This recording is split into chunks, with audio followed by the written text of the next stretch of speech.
Hello Year 7s, this is an introduction to Stage 4 in Foro in the forum. Let's look at the picture texts. Stage 4 is where we meet the words I, there you go, and you, which is going to be here too. Okay, so rather than bothering with about the language, I think that the picture texts here are ideal for explaining the point without reading further.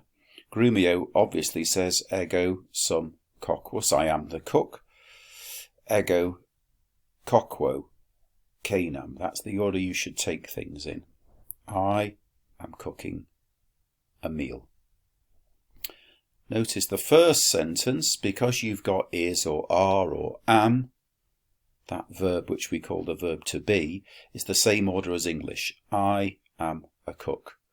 But for every other type of doing word, every other type of verb, it's first word, last word, back to the middle. So I'm cooking dinner.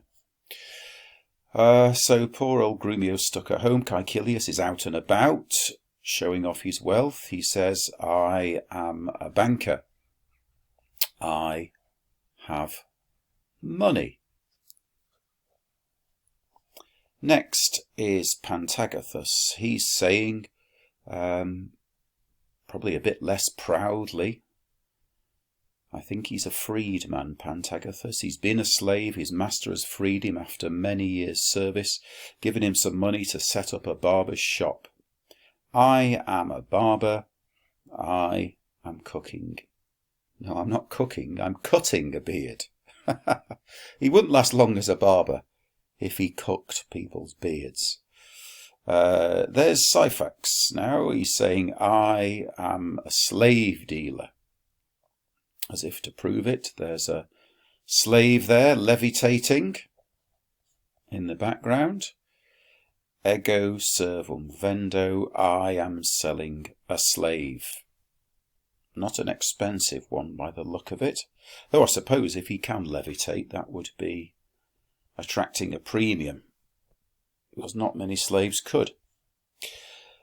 Ego sum poeta. I am a poet. Just in case you're doing modern languages at the same time as Latin, so ego sum is the same as je suis, ego sum is the same as yo soy in Spanish. Ego versum recito. I am reciting a poem or a verse.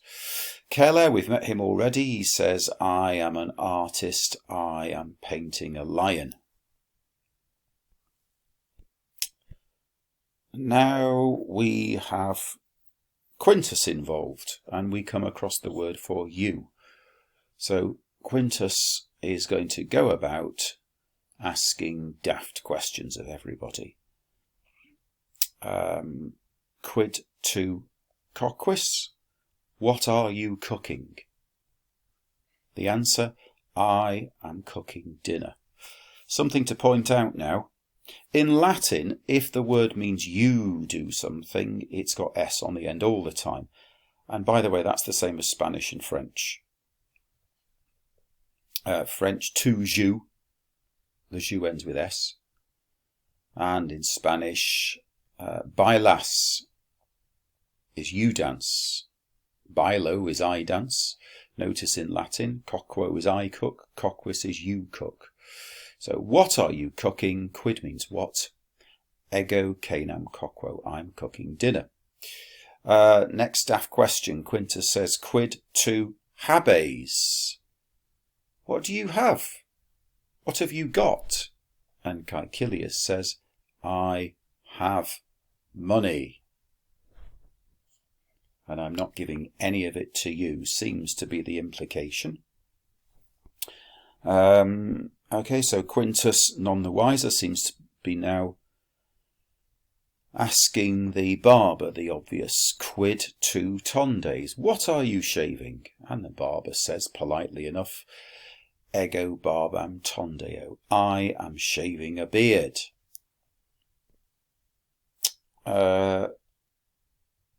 Quid tu vendis, he says to Syphax. What are you selling? And the slave dealer says, isn't it obvious? Ego servum vendo. I am selling a slave. Now he finds elsewhere in the forum a couple of tradesmen whom he sort of insults, really. He says to the poet, Quid tu recitas? What are you reciting? And the poet, probably slightly hurt, says, I am reciting a verse.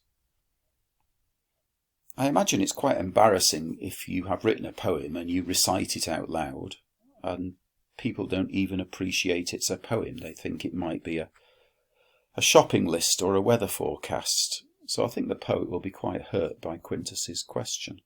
Similarly, the artist, he's eating an apple there. I hope he's not going to speak with his mouth full when he says to the artist, Quid tu pingis? What are you painting? I'm sorry, Quintus, but if you can't tell, then that's probably very hurtful to say to the artist. But he says respectfully, Ego leonem pingo. I am painting a lion. And no doubt Quintus is thinking, well, it doesn't look like a lion. It looks more like a cat.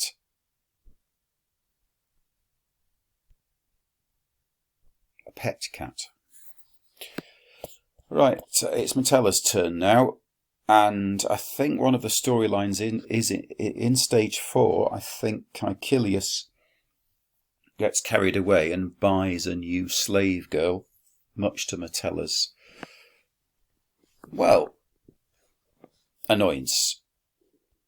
Metella says, Quis is who, quid is what? Quis es tu. Who are you? And the new maid says, she looks quite sassy and sure of herself, doesn't she? Ego sum Melissa. I am Melissa. That's the slave girl that Caecilius has trotted off to the forum to buy. And Melissa, by the way, is a lovely name. It's the Greek word for a bee. I think Metella has then gone to the slave dealer to say things like, well, she says things like, who are you? And the slave dealer says, Ego sum Syphax. I am Syphax. I think she's gone to say, did you sell that young flippity-gibbet to my husband, Caecilius? Anyway, Metella then says to one of her own slaves, Quis es tu? Who are you? And the slave says, Ego sum Clemens. I am Clemens. You should know that. I've been here for 15 years. But anyway, does no harm to be polite. So there you go. So that's I and you, I am and you are, verbs that are ending in O always mean I do something. By the way, in Latin, you don't even need ego. The ego could disappear there. It would still mean I'm cooking dinner. In Latin also, S on the end, like French and Spanish, means you do something. You don't even need the to. That's like Spanish. Spanish doesn't need the yo or the to very often. It can do without it, and Latin can as well. So, S on the end is you do something, O on the end is I do something. Remember that. Okay, I think that's enough of an introduction for you to make progress now. So I'm going to leave it there and leave you to wonder what's going on in the next story, which is Hermogenes.